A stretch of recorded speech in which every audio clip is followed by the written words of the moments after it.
শেষ ঠিকানা যদি 3.5 হাত মাটি হয়, তাহলে কিসের তো ক্ষমতার দাপট?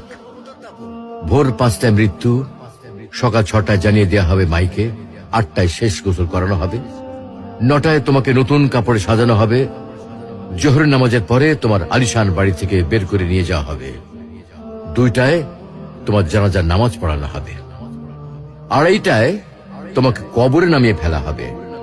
মাটি দেওয়া শেষ হয়ে গেলে কেউ তোমার জন্য দোয়া করবে, আর কেউ চলেও আসবে। এই তো জীবনের শেষ আয়োজন। তো কিসের তো অহংকার, কিসের তো ক্ষমতার দাপট? হ্যাঁ, ক্ষমতা কারোর জন্য চিরস্থায়ী নয়। অন্যায় ভাবে কাউকে ঠকালে একদিন ঠিক নিজেকেও ঠকতে হবে, এটাই নিয়ম। হ্যাঁ, এটাই নিয়ম। ভোরের সূর্যোদয়ের আলোতে যে পৃথিবী আলোকিত হয়, সন্ধ্যার সূর্যাস্তে তা আবার হারিয়ে যেত দেখি। অসত্য দিয়ে সত্যকে কখনো ঢেকে রাখা যায় না।